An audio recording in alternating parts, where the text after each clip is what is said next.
4K now, baby. We're 4K now. Let's get one take.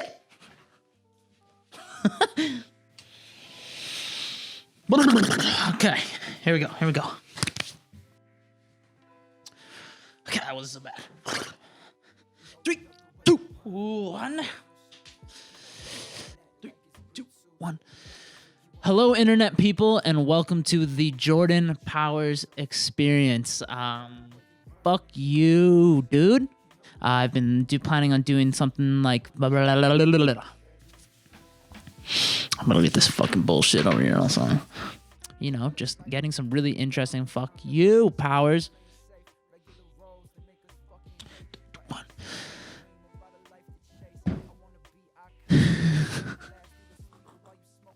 This is way harder being in front of the camera than it is being behind the camera, you know what I'm saying? Hello and welcome to the Jordan Powers Experience. My name is Jordan Powers. I will be your host, and thank you for tuning into episode 1. Please go down below, hit the like and subscribe button. This is something I've been wanting to do for a while. I'm really passionate about this local community here in the Okanagan and in Kelowna.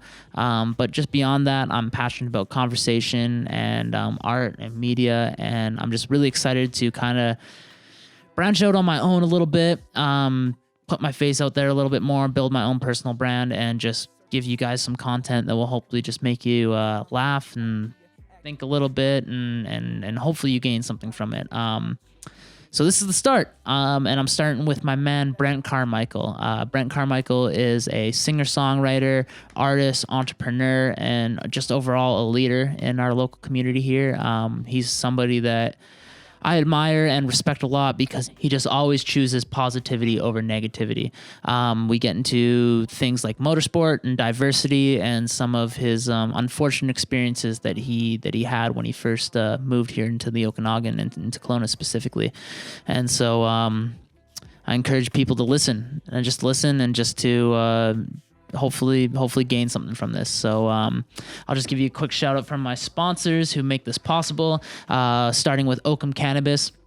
Okanagan Cannabis is a privately owned, family-run craft producer located here in Kelowna, BC. In their facility, they are determined to produce the highest quality bud with their state-of-the-art Roto-Grow rotational gardening system, as well as providing with premium full-spectrum CO2 extracted oil, all done in-house with their Apex extraction unit. All of their growing is done indoors using a hydroponic system, which helps create a clean and controlled growing environment. Occam has been producing clean, high-quality, high-THC cannabis for almost 2 years, and within their controlled environment that they have, it allows them to produce cannabis that is free of pesticides and mold, and also without the use of this word that I can't pronounce, irradiating. They recycle their water, employ organic practices, and are energy efficient. Keep an eye out for their first products that will be coming to the market, Smoke 'em and Discover. It's not in licensed cannabis stores yet, but it will be soon here in BC, so check out OkhamCannabis.com and make sure that you keep an eye out for them on the stores. My second sponsor is Garnish Barware. Garnish Barware are bar tools proudly designed and engraved here locally in Kelowna, BC, and are trusted behind some of Canada's busiest cocktail bars. You can get custom designed and engraved products such as their shakers, their flasks, their spoons. My man Griffin gave me this custom Jordan Powers Experience flask that's definitely got some use out of it already. So I highly recommend guys checking out www.garnishbarware.com and buying yourself a cocktail kit, whipping some stuff up in the home kitchen, and getting it after it this summer, you know? So thank you again for tuning into episode 1 of the Jordan Powers Experience. Quick reminder, like and subscribe. That will help support me in continuing this journey and continuing to interview people. Drop a comment down below. Give me some constructive criticism. Maybe shout out somebody that you think deserves to come on the show or that would be interested in getting interviewed. And yeah, I hope you guys enjoy. You ready, my man? Let's do it. All right, 3, 2, 1. Brent Carmichael, what's going on? Not much, man. Just here with you. Welcome to the Jordan Powers Experience, first episode. Thank you, sir. Logo looks nice. You're looking fresh. Thank you. Yeah, beard's growing. I like it. Appreciate it. I feel like it makes me look a little bit wiser, so hopefully people take this podcast a little bit more seriously. Yeah, it's supposed to be your show, so that's it. Yeah, man. Well, I appreciate you being the first guest. I obviously put that Instagram post out there, and you've been on a couple podcasts with me before. Yeah. But I was stoked that you were not only the first one to to comment, but the first one to be on the show. Oh, I was hungry for it, man. They're like, I guess it was just serendipity. Is that what they call it? Just right time, right place. Totally. First one. Nobody could take that away from me, by the way. So. It was meant to be. It was meant to be. Yeah. Yeah, man. So how you been? Obviously, we're moving into summer 2021 here. Yeah. And I mean, fresh out of a pandemic. Yeah. Which is pretty wild. It seems like most people are vaccinated and kind of pouring out into the streets again. Has that affected your personal life or business or any of your arts and stuff that you got going on? It's made things a little bit busier just because you kind of get used to the slow COVID roll. Like I think we kind of fell into that. Yeah. And now that we can do meetings and now with Turn Fears into Gear stuff, it's like, okay, get out on the track. When can we do that? But everybody wants to get out on the track. So finding dates. So it's kind of ramped up a little bit. But same for like art stuff. I still write, still kind of do my thing. So my routine didn't change so much. It's just me like doing stuff like this. Nice. And for those of the people out there that don't know, what is Turn Fears into Gears?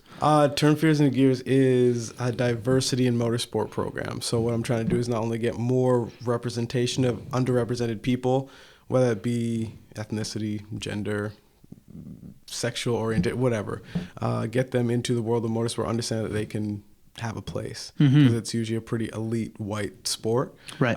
So even if you're not driving, my thing is still you can, what about being an engineer? What about being a mechanic? What about being a team owner? What about just being someone who works at the track, like a flag person? Let's just get more experiences and more culture in there. So that's what I'm doing. Nice.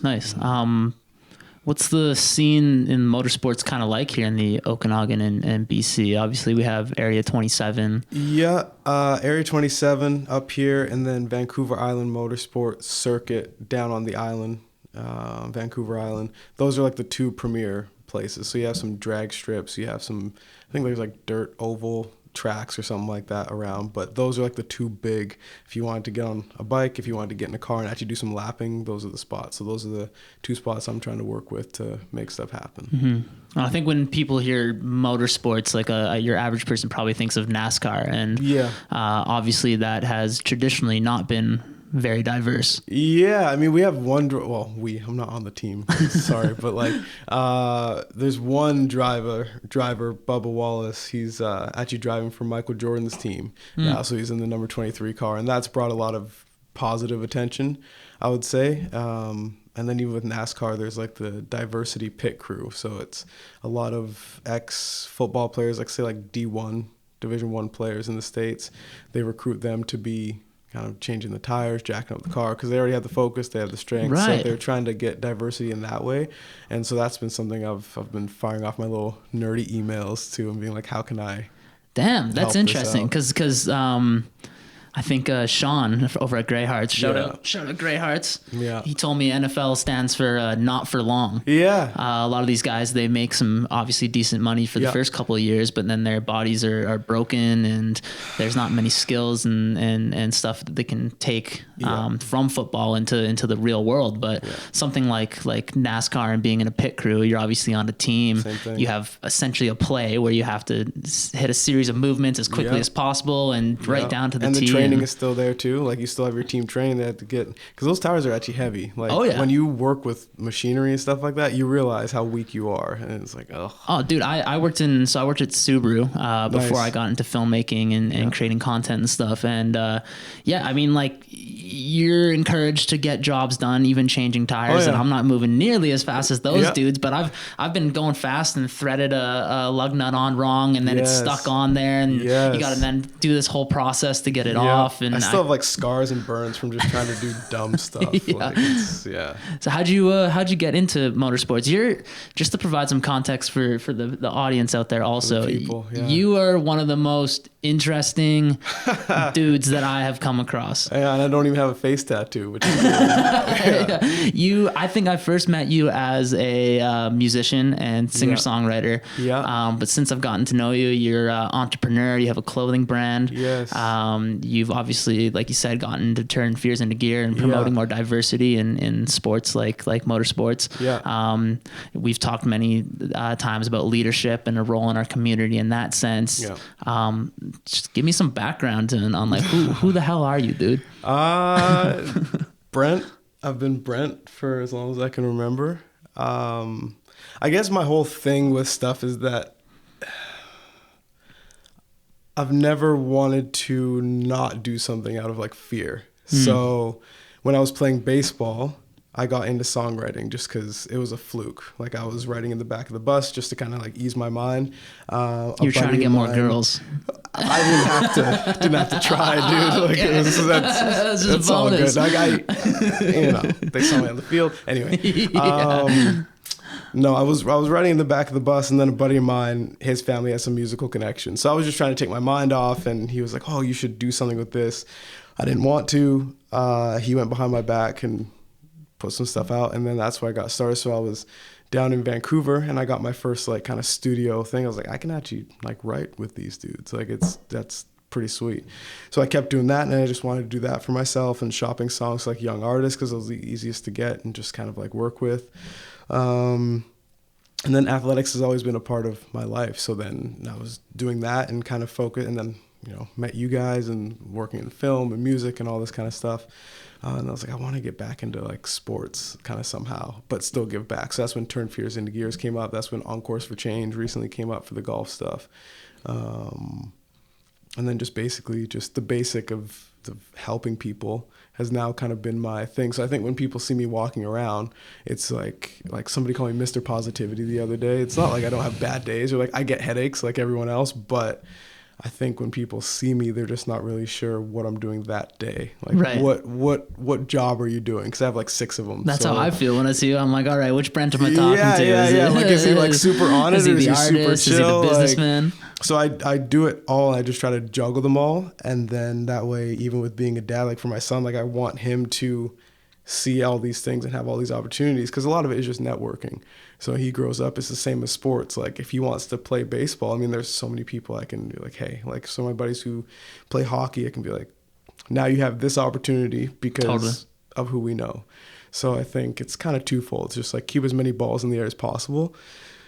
And then when I get tired of one, if that happens one day, I'll drop it. But for now, I'm able to keep it up pretty good. And where did motorsports come into play with all this? Because you were a baseball player. Yeah, I wanted to be a Formula One driver. That was the first thing I wanted to be. So everyone was like, I want to be a cop. I want to be a fire. I was like, I don't really want to arrest people. I don't really want to run into fires. I just want to drive. Like that was my whole thing. And so now that I'm older and I have the ability to kind of like pay for things myself and that kind of stuff, I was like, okay, this is what I want to do. And then it got me thinking, okay, what if, because along the line I was told you can't do it because like nobody like you does it, all this and all that bullshit stuff. And so I thought maybe there are other people like that out there, and I was like, instead of just doing it for myself and paying for like track days and all this kind of stuff, what if I can still do the thing that I want to do that I couldn't do before, but I can bring people with me who maybe they have like a 50-year career ahead of them, and all it takes is someone to care. So that's what I'm trying to do, kind of have fun myself while helping other people. Nice. Yeah. And what's the barrier to entry to get into these motorsports like? Like it can't be easy.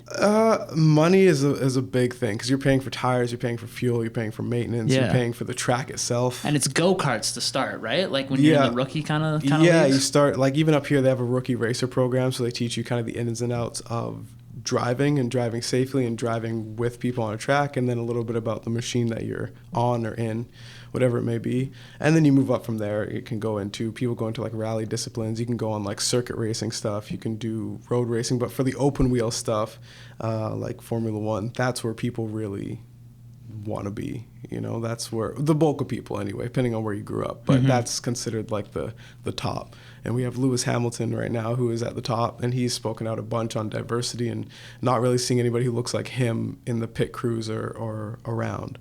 So it's definitely a widespread issue, but if you don't have the money, everybody's a millionaire. So if you don't have the money, if your parents are like, just go and become a doctor or whatever, there should still be something out there that you can be like, I just feel this in my heart that I need to do it. And there should be an avenue to do it. It shouldn't just be, my family's not rich, so that's it. Or I'm not white, so that's it. I'm not a man, so that's it. Like, it's just, we can't stop there. Yeah, well, that sport in particular is so like so expensive. And I think about it, the closest thing that relates to me is like hockey. Like growing up, like it was kind of the more wealthier the kids got to go play hockey.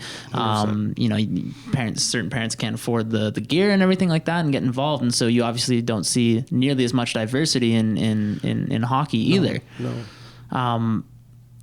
And that sucks. Yeah, That's does. terrible. That's It terrible. does. Like how do you go about changing that and getting more diversity into these sports? Obviously, money is a component of it. So there's a lot that I have to do with just supporting like a lot of these programs. I've put out like a GoFundMe and stuff like that, and people have been nice enough to donate some, but I do need a lot more than that. So I just fund a lot of things I believe in myself whenever I can. So really, it's just trying to almost pave the way in a way where I'm talking to people as human beings. So it's like, I can give you this much monetarily, so you still get your stuff, but also let's have a conversation of why I want to do what I'm doing, who it's going to affect, and how it can have long-lasting effects on people, because these kids aren't going to stay kids, right? They're going to grow up, they're going to be us, then they're going to be old people.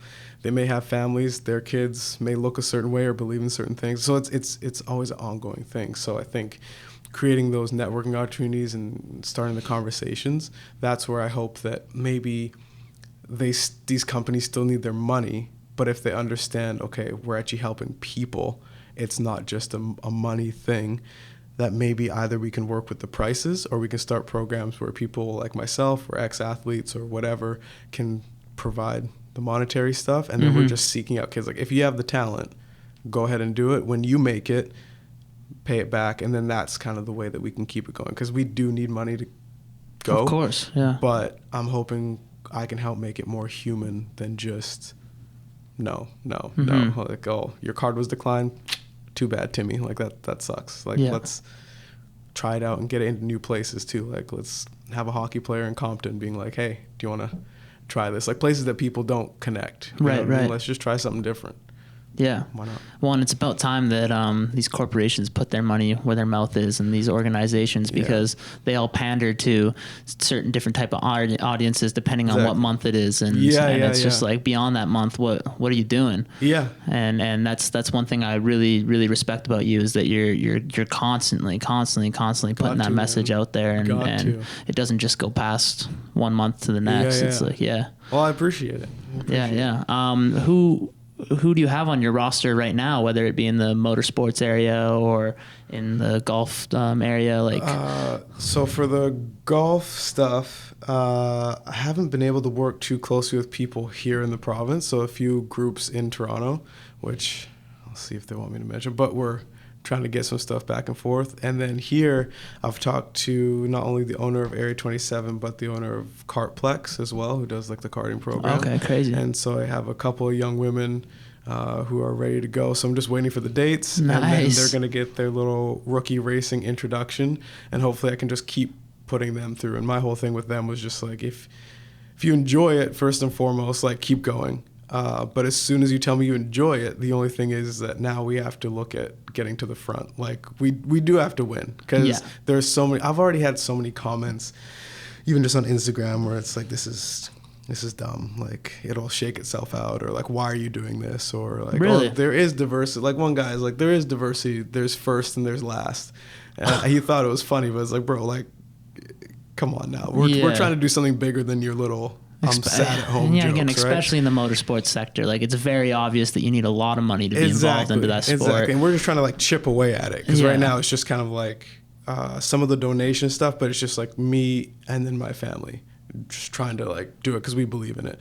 So now we started with those two young women. With golf, we're trying to work with some people in Toronto and just kind of get some things going with courses, and just like, okay, how can we put this together? I worked with a local golf coach here, Chris Trunzer, to try to get my game, because I didn't want people looking at me and following me, and I can't even do the thing. So I wanted to get better and get myself to a point where I was like, okay, if a kid comes up and is like, do you want to go practice? I can actually go and do it. So I paid for myself to go through and get the feel for things. So it feels like everything's kind of like lining up. Just need to keep making money so I can keep helping these kids. And then for myself too, get myself to a point where I'm able to bring enough notoriety in just myself, whether it be through like modeling or like driving myself or whatever, where it's like, okay, this guy's onto something, we want to help him, and we'll hop on as a sponsor, or we'll pay for 2 of the kids' trip to the UK to race, like something, you know, bigger and bigger. So I'm going for all that. So the ducks are kind of in a row. We just need to grow. Nice, man. Yeah. Where can people go to provide some donations and stuff to help your vision and keep this moving forward? My GoFundMe is still up. So On Course for Change is like the kind of the thing for that. But both programs are in there. And if you just search my name, Brent Carmichael, then it'll pop up on GoFundMe. And I was asking people, like, even if you could do $5 or like if you could skip a coffee or something like that, if enough people did that, it would kind of add up. So I think my goal in there is about 20 grand. Which would, with what I want to do, it wouldn't even really last the season, but I'm just hoping to, whatever, if we get up there, then I want to match it. If we exceed that, then I want to match it, and hopefully we'll have double. Unless it gets too high, then I won't be able to match it. But I'm just hoping to be able to match whatever is in there so that I can help more people. And hop in for a couple laps myself too. Damn, man. Yeah, that's amazing. Hey, yeah. I appreciate it. I'll make sure to put the link up in the description, and it's going to be below right here-ish probably. Make sure you go there and donate money if you can. I think it's important that people do that. And, there's obviously a lot of like a big conversation about generational wealth, especially here in Canada and North America. And so I think it's important for people to put their money where their mouth is and help people locally. And you've been doing that with your positivity boxes. Oh, yeah. Those are fun. Can you tell me a little bit about that? Yeah, I started before the pandemic, and I called it the Love Life program. So I went in just because I love life. So I was like, maybe people just think I'm weird because it's like, oh, why are you doing this? Like, I just want to, man. Yeah. Like, well, who thinks you're weird for doing that? Oh, plenty of people, man. Like, there's one family. Actually, I won't even get into that one. I'll tell you after. But I call it was the Love Life program before, and I would go into local businesses every Friday and just like I would kind of try to find someone in there, be like, okay, is your whole office on a diet? Because then I won't bring donuts. But usually I'll bring like donuts, coffee, just like, hey, you made it.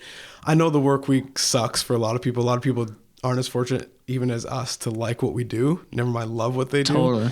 So I was just trying to like loosen it up and just be like, this is in other places around the world that I've lived, and through baseball, like we always did stuff for people. So that went well. COVID happened. I was like, hey, I want to redo this now coming out where I can actually give stuff to people. It's like cleaned well, all this kind of stuff. So yeah, I just reached out to a few local people. I was like, would you be in on this? And like, yeah, we'll give you a shot. So I got some winery gift cards. I went and bought donuts from 350 Bakehouse. There's like a local author in there. There's a kid's book in there where it's actually for all of us because the lessons are pretty good. It's about how to be a decent person. So, but yeah, these people kind of just came together like, oh, we'll help you just based on like, you seem like a good dude. And now I have this little gift bundle. So I give 2 every month away to people who either are referred to me or I come across that are, maybe they just need a little like oomph, or maybe they've done something for the community and they didn't ask for anything back. And those are the people I'm like, okay, I see you. So maybe that'll just, they don't need it, but it just helps people to keep going. And just like somebody sees you, somebody understands. Man, and it directly puts you in the community. Like you're showing up to these local businesses, front doors, dropping off gifts for them, face to face, showing that you care, showing that you recognize them. Yeah. And in a time coming out of this pandemic, like a lot of people have been struggling, and I think it's clear that you really are doing something positive. And it's wild, man. Like the communities we live in nowadays aren't nearly as tight knit as they used to be. Like people don't know their neighbors' first names anymore, and they've been living beside. And I'm guilty of this kind of stuff also. And so when I saw you doing that, I was like, yet again, mad respect, because it I appreciate it. Well, that was one of the things I was talking to a couple of buddies of mine, and we were just saying like, do you remember that feeling of being on your bikes and just thinking you were like the baddest biker gang, you know what I mean? Or if like your buddy was sick, you had to go knock on the door. Or if you wanted to ask a girl out, it was like man, those phone calls that you had to make. Yeah, man. It's like you had like the dad and then like the older brother and all. Yeah, you're just like shitting your pants. You're like, I can't do this. But now we have all these keyboard warriors and stuff, and it's positive and negative, right? Like people are saying all this stuff, and let's just get back to the whole thing of like, I walked downtown. I can't remember how many blocks it was. I put out like a post about it. I passed like 32 people or something like that, and nobody said good morning. And that's just something where like that can't happen. Like that just can't happen. Not while I'm here anyway. So I just thought, okay, I'm gonna do something to make people a little more cheery, because there's no reason to be miserable. Like we all have stuff, but if you're at a point, like ask for help or try to dig yourself out, but don't just stay in your misery, because then we're just a miserable city. And nobody wants to be known as like, oh, Canada's most, like, no. So let's be the best. Well, and it's like in a day and age where we're in, where people are quote unquote more connected than they've ever been. Like you gotta bring that into the real world as well. Yeah. Right. Like it can't just all be online, and we can see people's depression, anxieties, and all that is skyrocketing. And I can't help but feel like it's because we're not connected to our local community nearly as much as we used to. We're looking at these unrealistic standards online and just being bombarded with negativity constantly. And so it's I can't stress enough how cool it is that you're walking the walk, but you're talking the talk also. Like you're out there doing it. It's really pretty simple. Like I do appreciate it. I feel like I'm just like a dude doing the thing. Like it's just like anybody can do it, and I'm just here for a reason kind of thing. Like I don't know if people believe in like purpose and stuff like that, but I do feel like part of my purpose is just I have the ability to connect with people. And so if I can do that and get people to realize like I'll tell you one. So I was in a store and I was with my mom. This is like years back, and this lady in front was wearing like a beautiful dress. I don't know if I told you before, but she just looked good, right? And I was like, hey, like I know I'm just like a skinny teenager, but like I like your dress, non-creepy way, you look good, right?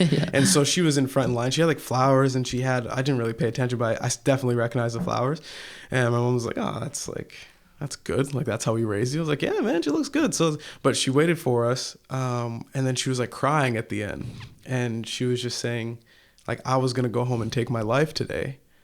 And then your compliment, I just kind of rethought stuff. Like I got the flowers, and I had stationery to write my goodbyes and stuff on. And it was just one of those moments where it was like, okay, that one thing that I wouldn't have like messed it up, but it's just, I could have easily kept to myself because of being shy or just not wanting to come across creepy or whatever. And she's like, thank you so much. I have no idea where she's at or how her journey went, but that's just always stuck with me of like, you can help somebody by the smallest thing. Like if you open a door and somebody's like, oh, whatever, or if you pass someone on the street, like maybe they're a homeless person and they're just like, nobody's talked to me in a week. You know what I mean? It's like, no, I see you. Like we're the exact same, just circumstances are different. So it's that kind of way of thinking is why I feel like everybody has the power to do it. Sometimes we're just really in our own world. So if we just look outside of ourselves, everybody's the same. Dude, yeah, you never know what people are going through. Exactly.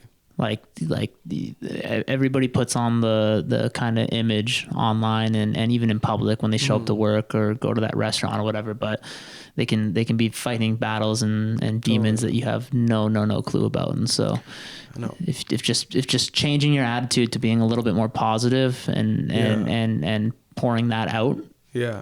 And I like, yeah, like I don't have a story like that, but like I try my hardest just to like smile when I'm walking down the street, and like obviously you can't do it all the time, but just like making eye contact with somebody and just giving them a little smile and them smiling back, it's like tight. Like I hope that like I'm gonna remember that. Like it goes a long way. And dude, I find it the funniest, at least where I live, is like the innocence of children. Yeah. Like when a kid comes up and they're just like so honest and just like pure. Like, you know, like there's these kids that come by all the time and they'll just like ask about me working out. They'll see me working out in the garage and they just got all these questions and stuff like that. And it's just so funny to me to see that. Yeah, crazy, man. We're going to take a little break here real quick. Sounds good. Hear a little quick word from our sponsor. Yes. Yeah, so we'll see you on the other end, people. Beautiful. Keep my circle tight, live on the edge, come correct. When the time right, you want to be an actor, be the starter, you could be that. Want to be the doctor, saving hearts, so we need that. And I could use some feedback. back. I know I'm not the best, but I'm really trying to be that. Spreading confidence just to see how y'all gonna react. See, my reactions can define how I live, how I'm judged. How I The worst? Try not to be an asshole. And you're usually pretty good, like... How hard could be. Okay, we're back. Thank you to our sponsors. I'll also give a quick shout out to B&A. This Purple Rain was specifically asked for by Brent, so you guys are doing something right out there. Yeah. Listen to this. Oh yeah, that's the best sound in the world. Like it. All right. Well, I made a little Instagram post.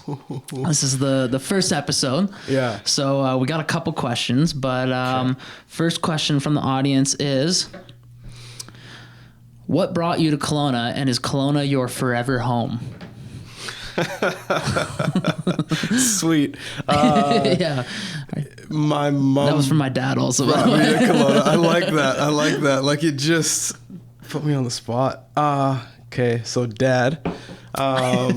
Shout out Dennis Powers. Denny, my man. My mom brought me to Kelowna, so I was off chasing my baseball dream and doing all that. And then you get to a point where it's just like FaceTime and text and all that stuff. My mom moved up here. She's a nurse.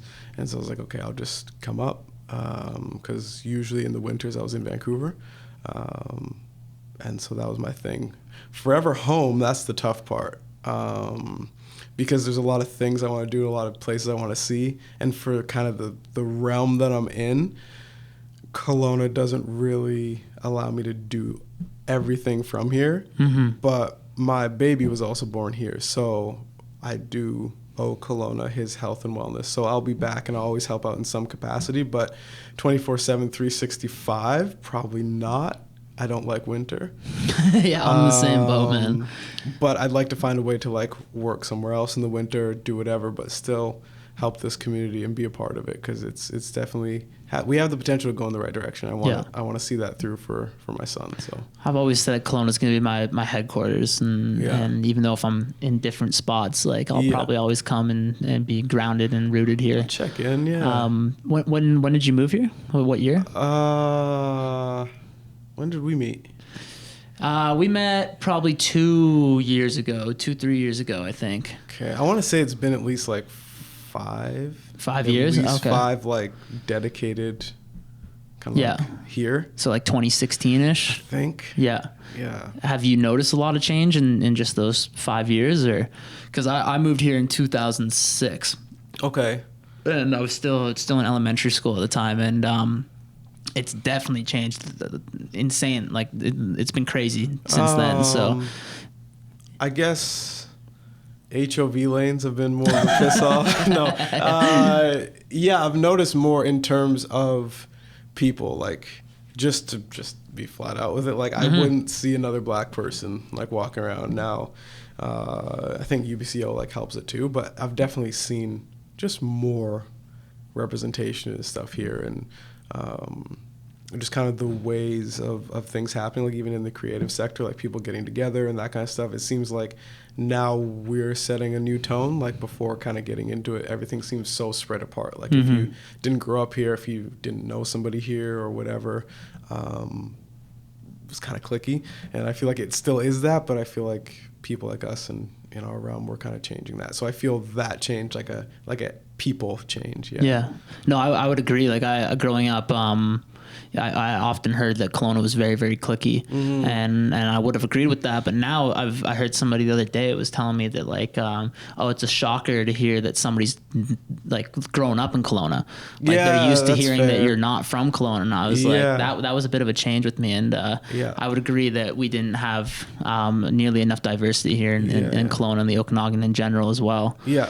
So it's nice to see that that's changing, as you know. Yeah. I honestly didn't know where I was. Like the first time I was here, it was for playing, and I fell asleep on the bus, and I had no idea like where I was. It turns out I was just at like the Save-On. But like at the time, right, and I was like, what? Like, are we across the border yet? Like, what are we doing? And it was that was like my very first thing. But I think we're going in a cool place. Yeah. It seems like it's still at that spot where it's small enough to make an impact, but big enough to start being able to support some of the grander visions that guys like yourself and myself have. So exactly, that's cool to see. Yeah. Thanks, Dennis. Thanks, Dennis, for the question. Thanks, Dad. Question number 2: most talented artist you've ever worked with? And that was an artist that you've worked with. I'm not going to tell you who because they're probably hoping you say them. Okay. Every artist I've worked with is... That's the political correctly answer, beautiful man. In their own way. I've worked with some... Sorry. Is this thing on? Yeah. Yeah, allergies. I've worked with some beautiful people. And to be honest, like to pick just one would be too hard for me. Okay, I like it. Yeah. You do have a career as a politician. Yeah. Okay, we'll go to question number 3 then. Yeah, I love you all. What's one thing Kelowna needs to improve the most in? Listening skills. And togetherness. So listening skills, I would say there's a lot thrown around, and sometimes it's negative, sometimes it's positive, but I do feel like if we took the time to actually listen to each other and try to make our community, our city better, I feel like it would go a long way. Because you have some people who, like, they call it like up in the hills, you know what I mean? It's like we're living in this kind of space, this is our tax bracket, these are our worries, and you have people on the other end. I feel like if we could all kind of be like, hey, you're just a dude, hey, you're just a dude, maybe we could find a middle ground where people didn't feel so separate. Because I hear that a lot, like, oh, there's so much money in Kelowna, but this is happening, or like there's so much this. And so I think listening to one another and trying to find ways that we can be supportive without diminishing ourselves, that's huge. Then when it comes to kind of the togetherness piece, like it kind of follows along the same idea, but actually rooting for each other here. And that's something where I've worked in Toronto before, and people say Toronto's like a cold place and all this kind of stuff, but walking down the street, you get the good mornings, or everybody at least, there's a drive. And I know that this is kind of like a retirement place, like a beach place, and the vibe is more laid back. But I think if we actually all do tune in to make things better, we can actually do it. Because we have smart people here. There's nothing wrong with the people here. We just need to actually like bring it all together. So whether that be through leadership stuff, it doesn't necessarily have to be like political leadership, but just pillars of our community, backing things that help other people. Without, you don't have to focus on politics, religion, any of those like things, but just one-to-one, like, hey man, what do you need? Giving people jobs, supporting people's dreams, like the art community. It's like, okay, let's like, I know for you, it's like, I believe in you, I'm going to make a video for you. And it's like sick. It's not just an iPhone, you know what I mean? So you have something, okay, I have the skills to help you out.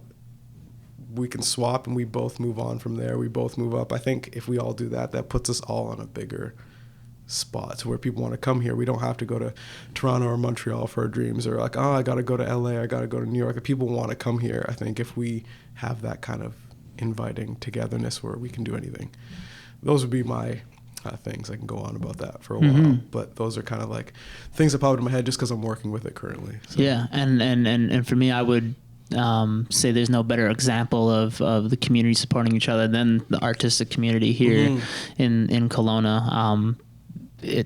I've talked about this on the Grey Hearts podcast, but it's the collaboration that happens within the photography scene, the music scene, even like breaking into the culinary arts and the wine and the food that we have. Like the collaborations are crazy, and people are just willing to donate their time and volunteer to help put this valley on and get noticed. And I overuse it so much in text messages to people and shit like that, but it's just, a rising tide raises all ships. And I truly believe that. Like I'm not in competition with anybody. Well, you have your talents. Like everyone has their thing. So if we all just put our geniuses together, if somebody overlaps, put your big boy pants on and get over it. But man, and we all have our stuff. 5-10 people I can name off the top of my head that are better at what I do than better than me at what I do. But I have other things that I can bring to the table, and so if we all just work together, it's just we're bound to succeed, in my opinion. Feel the same way?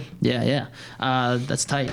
Final question. Your favorite drive in the Okanagan. So I think they mean like favorite route, favorite road to bip down on. Okay, so recently we shot that commercial, the M&M Motorsports commercial. So I was on a Indian 1200, and we ended up running out of gas. So that's besides the point.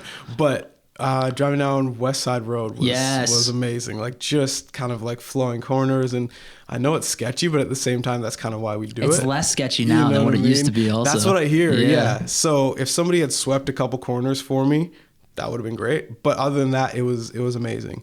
For like a casual drive, like in a car, I love even just like lakeshore kind of drive, just because you get the water there, you get the stuff. Totally. I've done some stuff. I did some stuff in a Ford Mustang down that road. So all my stuff, I guess, comes back to like shoots. But those are kind of my two. Well, that makes sense also, because if you're shooting, you're gonna pick the best road, the most scenic road to shoot on. I want to have fun at the same time. I don't just want to be a stooge behind the wheel or on a bike, right? Like nobody wants to see that, and I don't want to do that. So those are like off the top of my head. Yeah. Okay, I got two personal questions now. What was the first car you drove? Like, what was your first car that I drove? Or actually, let's say like the first one you owned, like 16 and driver's license. I had like a little GMC pickup. Okay, nice. Yeah, 2-wheel drive. You drift that thing? I tried, man. It did like the 1-wheel burnout. Anything rear-wheel drive at that time in life, you can try to like just bip and around. I didn't have to put up with like weather at that point either. So it was just like, it was good all the time. So that was I thought I was so sweet. And I always had like, I remember pulling in, because I have a late birthday. So I remember like finally getting my license, pulling into high school, and like, you know how we all had that pull-in song? Yeah, you know what I mean? And like my speakers actually died when I tried to, so I tried to show up a little bit, and then they just screws falling out, like, just shaking. And so yeah, that was my baby. She was Champagne. Is that what the name was? Yeah. Everybody's got a name for their first car. Also, mine was Billy. Yeah, Billy. Hey, Billy and Champagne would have. A 1996 Chevy Cavalier. Nice. Bright blue. Nice. Yeah, just terrible. Just terrible. Hey, but you know what? You got to. My dad, I remember we were at a Kelowna Rockets game, and we were coming back, and we pulled into, maybe we'll say allegedly. I don't think this is illegal, but we'll say allegedly this happened. We were coming back from the Rockets game. It was snowing out. We pulled into my old high school, Okanagan Mission parking lot. Yeah. And he was just like, "All right, we're allegedly gonna go around these poles and practice drifting. Because you need to know how to control a vehicle in the snow, dude. It's a must." And so allegedly we just bipped around in the parking lot and ripped on the e-brake and was just like working it. And that's a good dad move. If it happened. If it allegedly happened, that would be happened. A good dad move. Yeah, unfortunately, I can't remember if that happened or not. My memory's very shaky hazy. around there. Yeah, of course. I've been there. Which actually will lead me to my next question. Allegedly, what's the fastest you've ever gone in a car? In a car, well, the Coquihalla has some spots on it where you just get into a rhythm. Allegedly.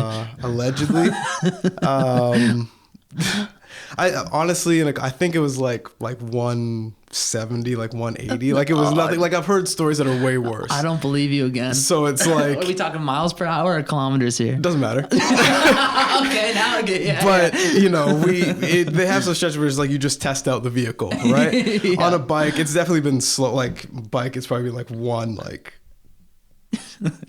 something allegedly. But I just honestly, like, I'm the most calm when that's why I try to get onto the tracks and stuff like that, because to me, like, speed isn't it doesn't freak me out. Like I feel better. Like I just feel like, okay, this is like the meaning of life. Like stuff just kind of pops into my head. I think that's your life flashing before your eyes, dude. Call it what you will, right? But like I feel like I kind of like being on that spot where you're just like, I need to do everything right, and I need to relax, because if I don't relax, I'm gonna get hurt, and then there's gonna be so many questions. How fast are you going? Why did you do this? And then recovery time, all this kind of stuff. So, but if anybody's with me, just for the record, if anybody's with me in a vehicle or on a bike or anybody's around me, I'm very responsible. Disclaimer. Can we flash Yeah. that? Yeah, I just like to test things. Yeah, I'm the same way, man. I when I was in the automotive industry, I had a 2003 Subaru WRX. Yes. And yeah, I definitely got up to some allegedly got up to some crazy speeds in that Yeah. thing. And I remember one time just going I worked on this thing, and it was definitely had like things that needed to be fixed on it, and the wheel bearings were pretty shot. Sure. And I just hadn't got around to it, and the steering wheel was shaking Yeah, as yeah. I was going, and I remember just thinking in my head, like, if I die, I die. Like, Yeah, this is the this moment. is what I'm saying. Like, it's weirdly calm though. And dude, there's I don't know, man. There's something about being that age and Yeah, just like that's the true. testosterone's going, and like, I don't know what it is. And yeah, it was dumb. It was a dumb move. Yeah.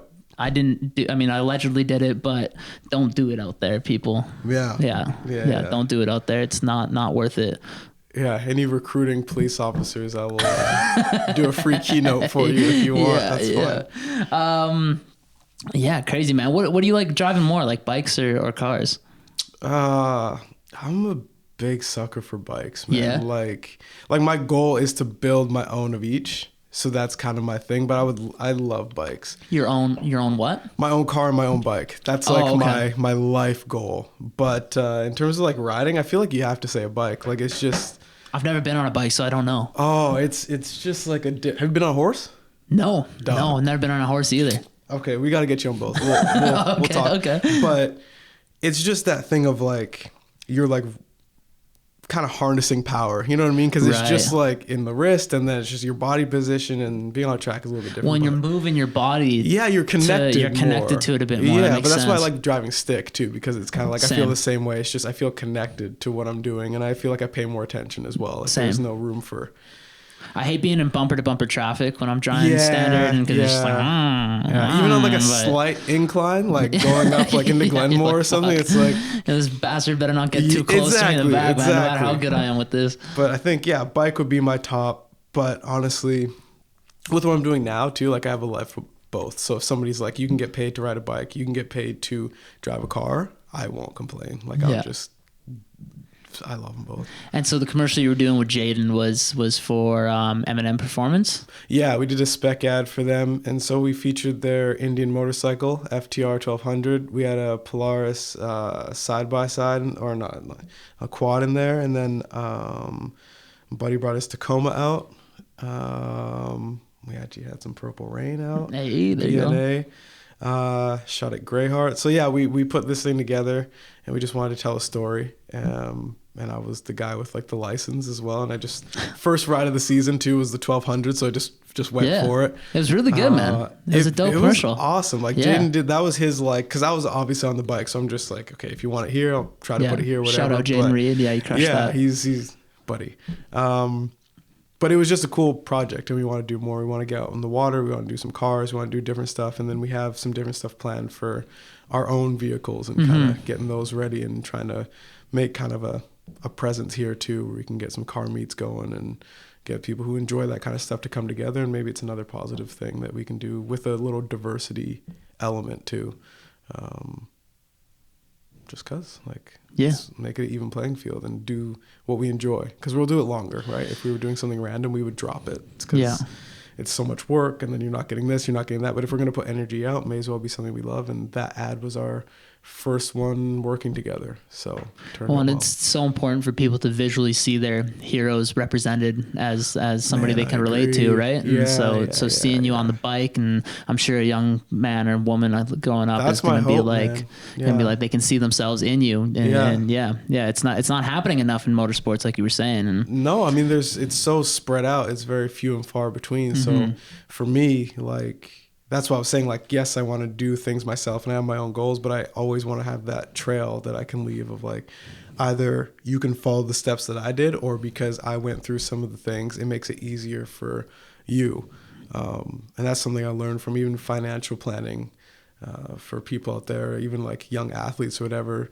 They always say like where some people get it wrong, is that we go backwards with our money. So we're supposed to slide down. But a lot of people are like, okay, I'm going to take care of my mom and my grandma. And like, it's not a bad thing to take care of them, but where that generational wealth comes from when it slides down, so that everyone who's younger gets a better start, and then you keep building up.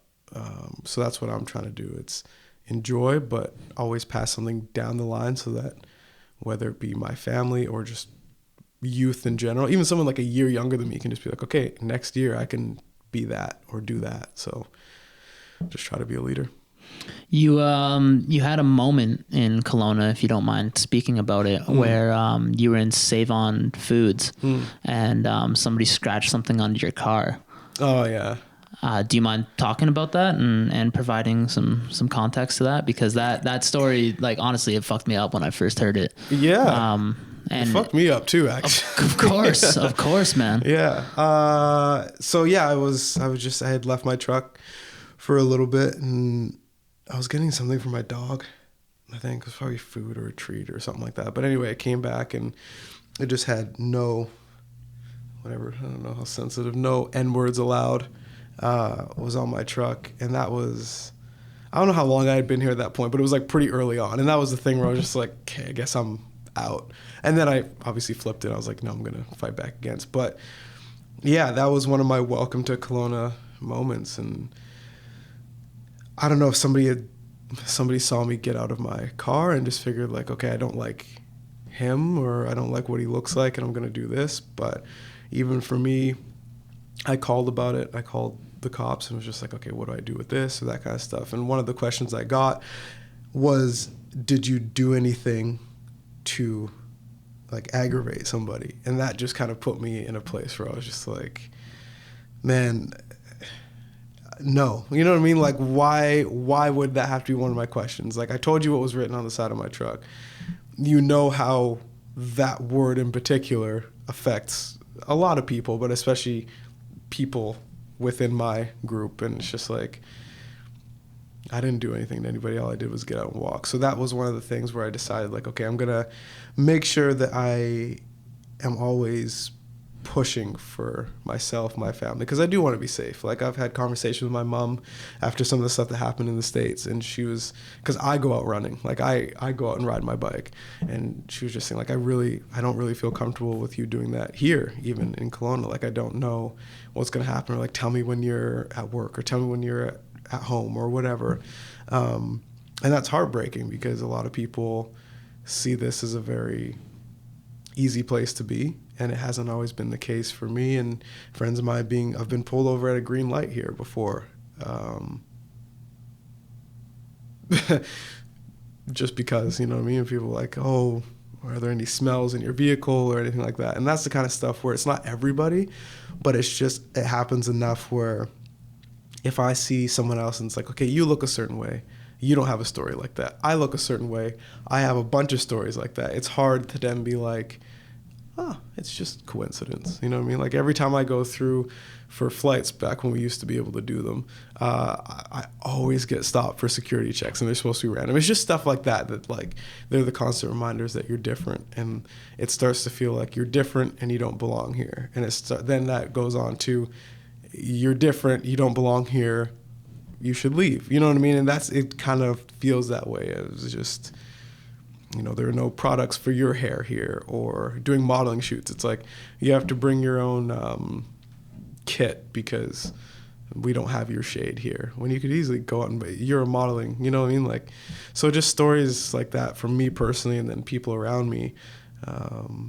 Those are the things that kind of make me feel like I have to work harder. So when we talk about the positivity stuff, like, that's some of the stuff that fuels me, because I know for me, if anybody did anything to my mom, I would lose it.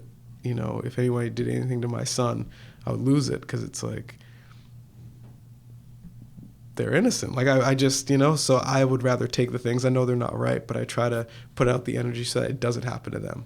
You know, if my mom's walking down the street, she doesn't get any of that stuff. If my mom's parking her car, she doesn't get that. So maybe if I share my story, and if I connect with enough people here and show them that, like, hey, I have a good head on my shoulders, I'm human, I'm trying to change things, then it'll kind of become less popular to show hate, and maybe you'll have to quiet that down, you know? So I think from hurtful stuff, like beautiful things can come. But yeah, that was one of my first welcome to Kelowna. That's a scenario that a lot of people in town, either they wouldn't know that happens in Kelowna. No. And that's crazy, because clearly it does, and there's no place for that anywhere. And I mean, I've even been guilty in a certain sense of when, like, growing up, we used to go and have like a fire up at this one spot, and we used to call it Confed Rock. Because there was a big Confederate flag painted up on the rock. And when you're 16, 17, like, and you don't know the history and stuff like that, because we're in Canada and you don't necessarily get taught it, you don't think anything of it. But the fact that flag was even just painted up on a rock here in Kelowna is wild, like that, you know, and there's no place for that. And it's just horrible that it's still happening. And I was very proud when I saw you decide to speak out about it. Because people need to know that this kind of shit happens. And that you know, like, I don't know, man. I'm not even the right person necessarily to be talking about it and shit. No, but you're human. So. I think it's important that you let people know that happened, and that's fucked up. Yeah, I've talked to a decent amount of people about it. Like, the video I made, it went around a lot of places, and people were asking for, like, media interviews and stuff like that. And I didn't feel comfortable speaking for everyone, you know what I mean? But I tried to use it to just any platform to kind of be like, okay, that happened, but we can do better. Like, always just give the alternative, you know what I mean? And that's something that I've spoken on recently. Even like on my Instagram and stuff like that. It's just like, okay, here are the misconceptions. Here are the things. But like, just, what was it, 2 days ago, had a woman grab her purse and switch it to the other side and like clench it down and do stuff. And so it's just, my whole thing is, who taught us that? Why do we keep hanging on to them? And how long will it take us to drop them? Those have always been like my questions. I kind of put that out to the people I know, put that out on my page, like the whole thing. It's just, why are you scared of me? Because I've had conversations with local business owners here, and they were super kind to me walking in for the first time. Or maybe we just spoke on the phone, or they see my name. They don't know anything about how I look or where I'm from.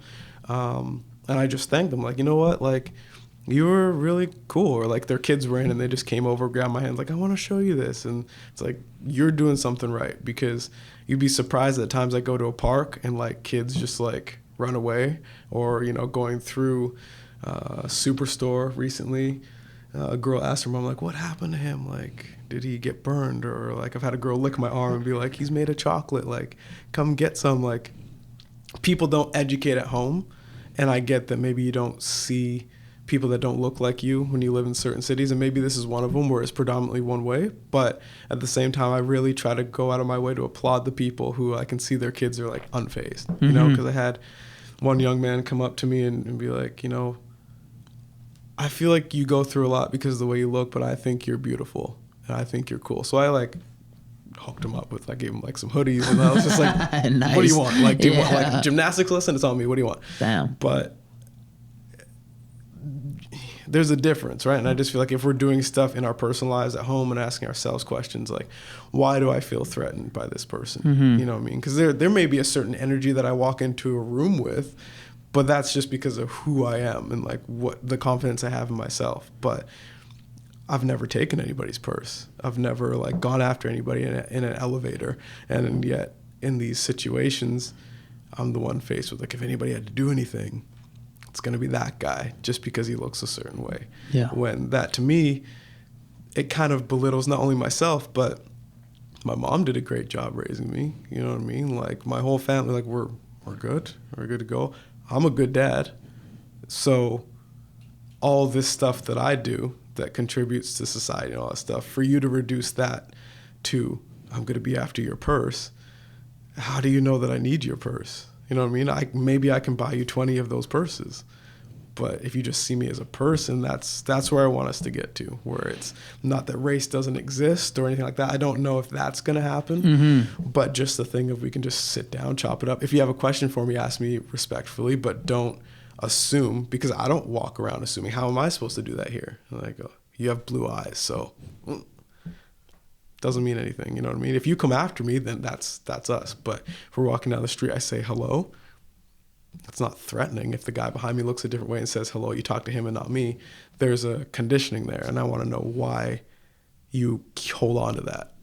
Like, who taught you and why do you hold on to it? Because we can drop it now. And so that's a big part of my chats and stuff, going to schools and all that. That's kind of what I'm trying to do. I don't judge how I sacrifice my time in a stew with a wood, and I got money on my mind, cutting hooks like a cook. Got some Henny by my side, probably call me on my phone, say you gon' be fucking fine. You got everything you need, the things that money can't buy. If you want me, you can hit me on my line. I don't like to waste my time. Look, I don't do fucking signs. You know I love the way you learn. Was the response like when you came up with this story and you made it public? A lot of people closer to me were just, they didn't believe it, and then they were like, I'm sorry, just as like a response, right? Like knee jerk, I'm like, I'm sorry for it. But then I also got a lot of people messages on social media or different things saying that I was the problem for bringing it up, or saying that, you know, enough of the lies or this or that, or like all we need to do is get rid of you. It was scratched into your truck. Yeah. And it was like beside my truck as well. So it was in multiple spots. So it's not like it didn't happen. I just don't know who did it. Fuck. Yeah, man. Yeah. And like, it still, honestly, I do just keep 100 with you. Like, I do all this stuff and I know it looks good and I try to be as positive as possible, but a lot of it does keep going because I'm trying to change things that have happened to me, because I know how it feels when they've happened to me. You know what I mean? So there's a lot of things I haven't experienced, like, you know, just different things in life. But for the things I have, I can try to not have those keep happening. And that's kind of one of the questions I get, like, how can we stop this? It's like, I don't have the answer. And I don't think there's like a book to read and then you're good or anything like that. But I also don't believe that saying ignorant things should keep going either. So I'm not allowing things to happen, but it's like, okay, let me find a way to talk to you. And if you think I'm the problem, let's have a back and forth. So instead of like having the keyboard and doing all this stuff, it's like, just be like, okay, here's my viewpoint. Here's what I know. Here's why I think you are lying, or why you're less, or why whatever. And then at least I can help educate you just from like sitting and talking like we're doing now. You know what I mean? But if we don't talk about it, nothing gets done. So that's why conversations even like these, it's like, it's not the happiest thing, but it's also good because maybe there is someone who has recently gone through something, or there's someone who has not gone through anything like this, but they're hearing this for the first time. They're like, okay, now I can, maybe they've seen me, like I'm around a lot. Maybe they've actually seen me and been like, I thought he was actually kind of threatening. Like maybe I was bigger than them, or it's like just the color of my skin or whatever. And they can be like, okay, this is the same guy talking, and being like, just call me or get in contact with me somehow, and we'll talk about it. So maybe it can change things just based on that. Mm-hmm. Well, and I think what you've done with your artwork and stuff as well, and writing the song Black, and thanks for that, by the way, dude. Yeah, I was honestly honored to help and do the music video, and you crushed it. Thank you. You truly showed your leadership. Nice, I appreciate that side of your personality, and to be able to do that through an art form, mm-hmm. I think it speaks to a lot of people. Yeah. And, I was honored to help with that, but I think for you to do it in the first place, and just to be raw and real, and man, like we talked a lot about how there's people, you know, that are in the spotlight, they inspire, and like Chadwick Boswin and stuff like that came up, and just how important that guy has been, in just raising awareness and providing historical kind of art pieces that show the struggle that, you know, people of color have had to go through throughout history. And so like, I think your music and the art you create and the voice that you're doing is contributing to that. And so, I mean, I just hope that it continues to keep going and keep doing your thing, man. Me too, man. Like, what are the next steps? what's up for you, going on for you? So for me, I'm continuing on with the leadership we were just talking about. Jaden and I are making more content and doing stuff, just trying to show diversity. We've got a few things planned with even some female racers, and okay, let's show them that just because you're not a man, you can do it too. You can look any sort of way. And then I'm managing a young artist too, Haley Lewis. She's got some music that's going to be coming out. So yeah, all those things together, I'm just trying to put good into the world and just hope that that'll stick. And if it doesn't stick, then I'll just keep knocking at the door. But honestly, there are times where I felt pretty lonely doing all this stuff. I'm like, why do I keep, But then I look at these people, whether it be like an artist that I'm writing with or managing, or, kids jumping up and down because they get to go ride go-karts soon or that kind of thing. I'm like, okay, that's why I keep doing it. So if I can inspire people that are around me in my community and around the world, great. But if not, I just feel like I have however many years left that I have, and I just got to make the biggest bang that I can while I'm here, and hopefully inspire someone to keep going after me. So those are kind of like the things, and then that's like the reasoning behind the things. I believe it, man. It's gonna happen. Dude. It's gonna happen. Yeah. I'm here. Like I don't do stuff for no reason. Like that's not really my personality. So I'm here to do it. Yeah. Before we wrap up here, I want to bring this up because I personally find it very interesting. And so here I'll provide some context. And I think community is extremely important. We said earlier, like people don't even know their neighbors' names and stuff, and I can be guilty of that kind of thing as well. But I like to think that through the photography and video and stuff, and I've met people like yourself and so many other inspiring people, and it's helped push my career and just making me a better person. So I think community is extremely important, and I think a lot of people are missing that nowadays. But it leads into this next side of things, which is relationships in 2021 and just kind of the whole dating scene and stuff. Just to provide a little bit more context, my family I would consider very traditional. Right. My grandparents have been married for X amount of years with how many kids, and then my grandparents on the other side, same thing, married for X amount of years. How many kids. My parents 25 plus years, 2 kids, and then there's me, who just hasn't even brought just sticks out a girl over for a family dinner or anything like that, Right. Yeah. And there's reasons for that and shit. Sure. But I find that the dating scene in 2021 is so different than it's ever been. We've got apps like Tinder, we've got apps like Hinge. Sure. Instagram is even, like, people don't realize Instagram is one of the most popular dating apps on the market, if not the most I get some popular creepy messages on Instagram, man. Okay. So what's your opinion and your take on the whole dating scene and relationships and what is it? What's your opinion on kind of all of that? I think it's kind of the season to get your shit together.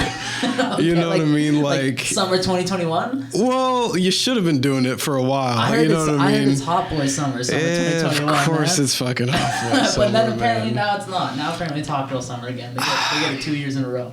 Honestly, this is going to sound like... So I write like R&B stuff, right? So this is going to sound a certain type of way. Gay shit, huh? But without trying to seem slick with it, I just feel like, yes, get your shit together, which means work on yourself. You know what I mean? Right. If you're trying to find something, if you want to just hook up, great.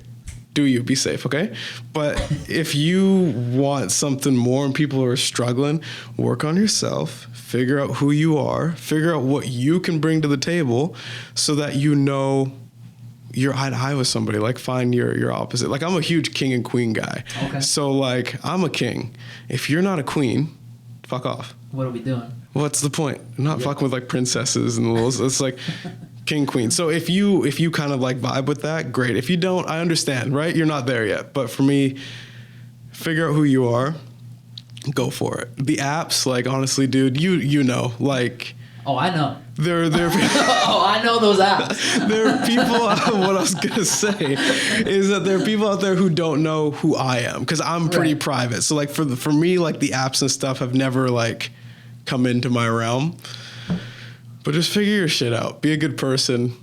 Live your life. Stuff's gonna happen. If you want to do stuff in between. Right? Like, do you think that because like divorce rates over 50%. Yeah. People are lonelier than they've ever been. Yeah. Like are we doing it right? Are the apps the right move? Is like. Dude, I think a lot of people are acting, and you can only act for so long. Kind of like what we were talking about before. Like, if you're not who you are, that's what comes back to figure your shit out. I'm telling you. Like, if you're trying to be a certain way to attract a certain kind of person, you can't act forever. You're going to get tired. You're going to slip up. You're going to mess up. It's going to be early in the morning. You're like, I forgot to put my Ness on, and they're going to be like, found you out. You know what I mean? So you're better off just being bare bones you.